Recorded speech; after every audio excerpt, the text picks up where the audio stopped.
Kemudian hadis selanjutnya 345, dan ini karena mirip-mirip kita akan coba bacakan insya Allah sampai hadis nomor 349 ya. 10 hadis dalam pasal kita ini. Dari Abdullah bin Mas'ud, hadis nomor 345, urutan 6 dalam pasal kita.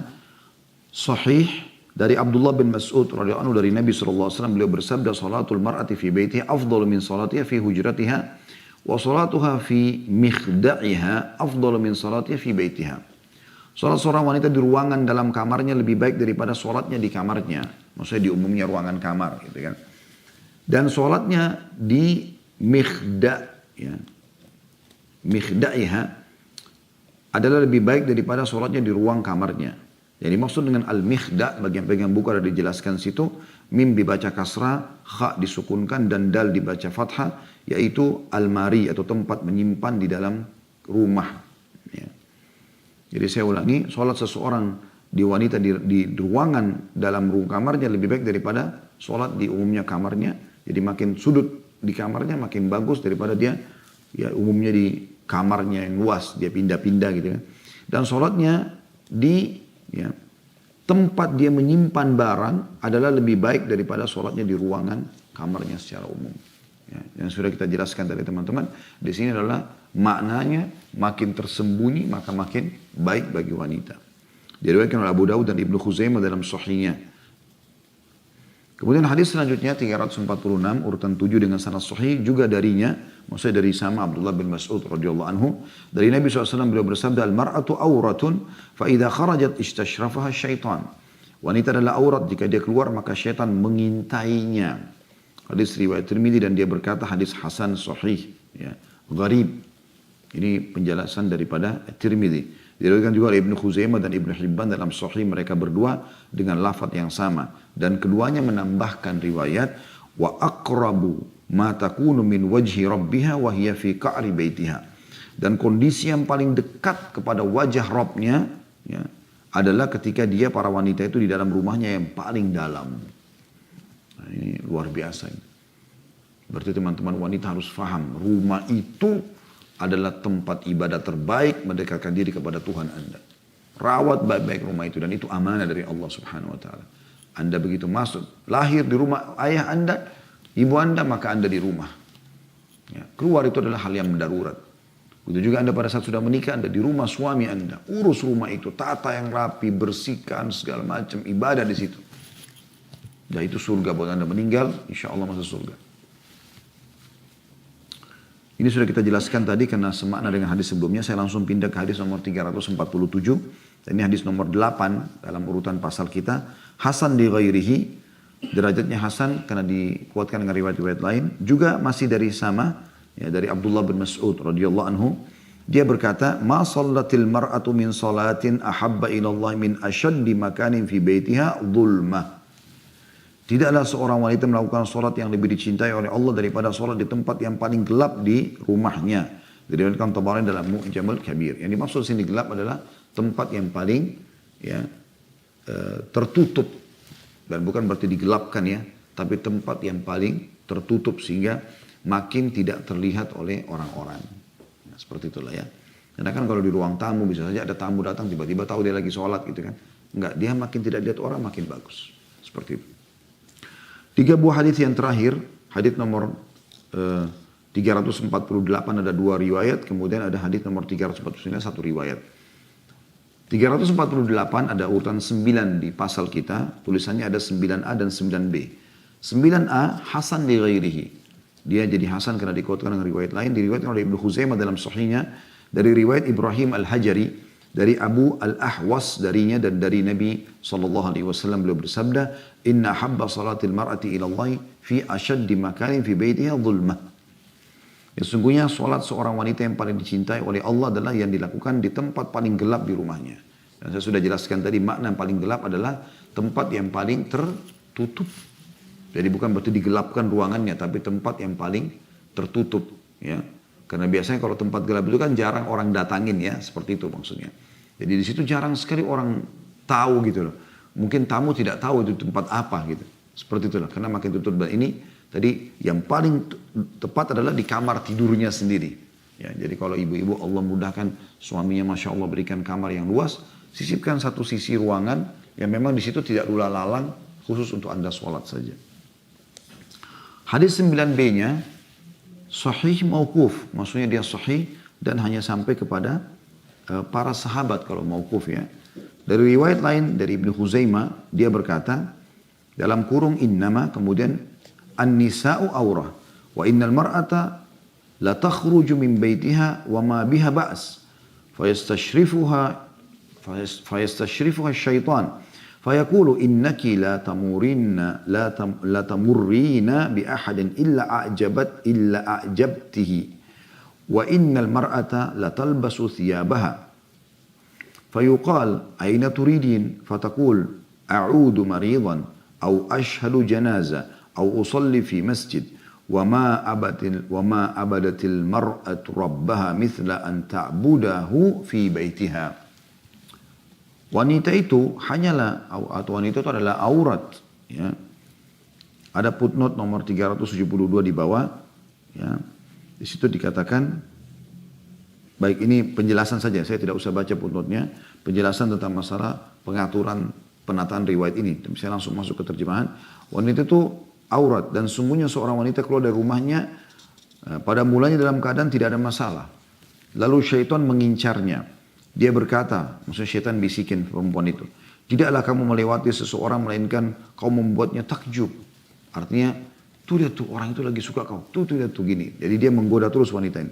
Dan sungguhnya seorang wanita memakai pakaiannya. Lalu dikatakan kepadanya, kau mau kemana? Dia menjawab, menjenguk orang sakit atau mengiringi jenazah atau sholat di masjid. Dan tidaklah seorang wanita dalam kurung meraih nilai ibadah kepada Robnya seperti ibadahnya kepada Tuhannya di rumahnya. Dan sanadnya hasan. Di bawah juga ada penjelasan sabdanya, fayastashrifuha syaitan, yakni maksudnya syaitan mengintainya, maksudnya adalah syaitan tegak dan mengarahkan pandangannya kepadanya. Dia menginginkannya karena ia telah melakukan salah satu sebab yang dengannya syaitan dapat menguasainya, yaitu keluar dari rumahnya. Ada pun nomor 373 disebutkan, ini syaitan dari kalangan jin. Lalu bagaimana menurutmu dengan syaitan dari kalangan manusia? Lebih-lebih syaitan manusia di zaman di mana kita hidup padanya.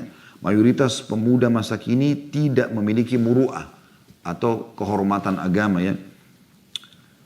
Tidak memiliki kehormatan agama, kehormatan diri, kemanusiaan, menggoda para wanita dengan cara yang menakutkan dan menunjukkan kerendahan, kehinaan dan dekadensi.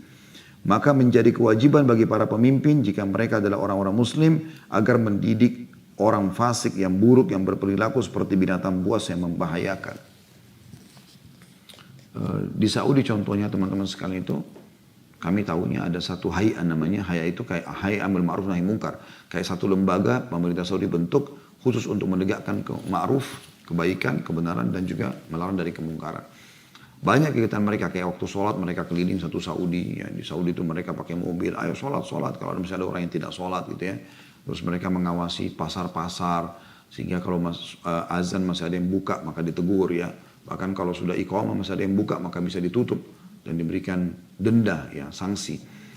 Begitu juga dengan ada, biasanya di pasar-pasar, kalau Anda pernah tinggal di Saudi tahu tentunya itu di pasar tuh biasanya ada yang pakai mislah, ya seperti jubah gitu kan, di atas gamisnya, kemudian dia ditemani oleh seorang polisi atau 2 orang polisi kiri kanannya.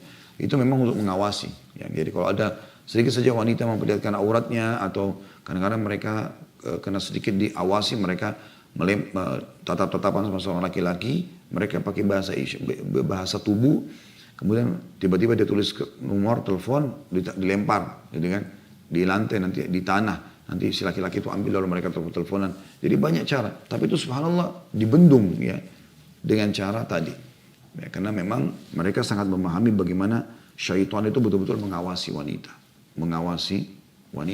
ya. Sudah dibuat seketat itu pun masih banyak saja terjadi pelanggaran-pelanggaran agama. Banyak, hampir setiap hari kasus terjadi, ya ditemukan seorang wanita ternyata jalan bukan sama mahramnya, jalan sama-sama di pasar. Dan itu padahal sulit sekali karena mereka bercadar dan juga laki-lakinya juga bisa saja mengaku ya memang saya saudarinya, ya memang saya suaminya, misal contoh. Kan tidak bawa buku nikah, misalnya bisa saya ada di rumah, misal contoh. Ya, seperti itu. Tapi subhanallah ada saja cara Allah subhanahu wa ta'ala untuk membongkar kemaksiatan yang terjadi. Jadi banyak di antara mereka hanya dipermalukan, begitu ketahuan dipanggil orang tuanya, dinasihatin supaya dijaga baik-baik dan sehingga dia malu, diberikan surat pernyataan kalau dia tidak akan mengulanginya dan segala macam. Begitu saja masih ada pelanggaran, apalagi kayak negara kita, masya Allah yang subhanallah yang sangat bebas sekali. Oleh karena itu setiap muslim harus betul-betul hati-hati. Jangan karena Anda merasa Anda sudah belajar agama, sudah pakai hijab syari, oh saya tidak akan tergoda. Kita ini manusia lemah. Ya. Anda lemah, kaum laki-laki pun lemah. Ya. Dalam arti kata sini bisa digoda oleh syaitan, apalagi Anda dipastikan dalam hadits ini istashrafa syaitan. Diintai secara khusus oleh syaitan, dan tadi digambarkan luar biasa. Seperti orang yang taruh tangan di atas matanya untuk betul-betul mengintai, bukan sembarangan. Jadi setiap wanita yang keluar harus dibuat ya supaya bisa tersesat. Ya. Bagaimana dia tergelincir sehingga tergelincir dan juga kaum laki-laki. Dan memang fitnah terbesar bagi laki-laki adalah wanita. Adalah wanita. Seperti itu. Ya. Baik. Hadits ini teman-teman sekalian yang kita ambil tambahan di sini ya, yaitu dari manfaat-manfaat yang sebelumnya ya. Kalau masalah an-nisa aura, wanita adalah aurat sudah kita jelaskan tadi ya. Begitu juga dikatakan tambahannya adalah yang kita bisa tambahkan wa innal mar'ata la takhruju min baitiha wa ma biha ba's. Dan wanita pada saat keluar rumahnya dia tidak apa-apa, tidak ada masalah. Tujuannya baik gitu loh. Mungkin mau jenguk orang sakit, mungkin mau sholat berjamaah di masjid, mungkin memang mau bekerja gitu kan. Tadinya tidak ada apa-apa. Dan ini dari potongan ini kita bisa ambil pelajaran, boleh wanita keluar rumah, bukan tidak boleh. Tapi pada hal-hal yang darurat. Bukan menghabiskan waktu di luar rumah gitu kan. Ya, seperti banyak orang sekarang membahasakan, kita kan sama dengan laki-laki. Ya. Nah, kita tidak ada masalah kita di luar rumah. Nah, ini berbeda sekali dengan syariat Allah Subhanahu wa ta'ala. Ini tambahannya ya. Jadi boleh keluar rumah tetapi ada batasannya. Dan awalnya keluar rumah, kalaupun niatnya baik, katakan sini. Tadinya tidak ada apa-apa dia keluar. Tapi ada potongan ketiga. Fayastashrifuha syaitan. Tapi syaitan langsung memantau, mengintai.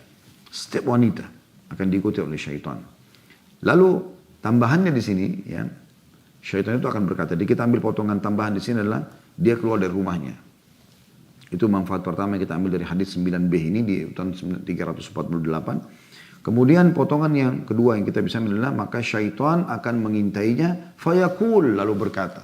Di sini tambahan daripada manfaat yang sebelumnya, dari hadis sebelumnya.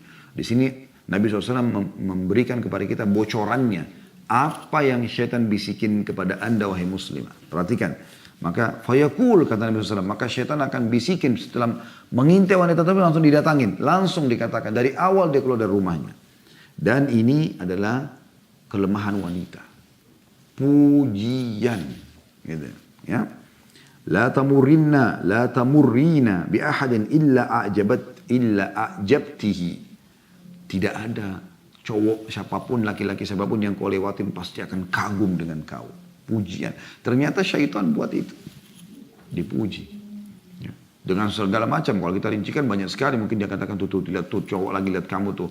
Tuh dia lagi kagum lihat mata. Tuh lihat matanya. Itulah inilah itulah. Perlihatkan sedikit lenganmu. Apa segala macam. Seperti itulah. Ya. Tuh orang tuh gak enak. Kalau kau gak lihat tuh lihat matanya. Lihat ini dan segala macam. Nah itu hal yang mendasar gitu ya. Hal yang mendasar.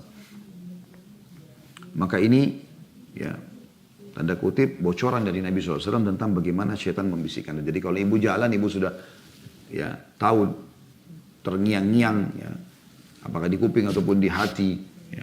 Tuh cowok tuh lagi lihat kamu, ini orang kagum sama kamu, ini orang begini dan begitu. Ah nggak apa-apa lah kasih nomor telepon, apa saja syaitan. Ya hati-hati.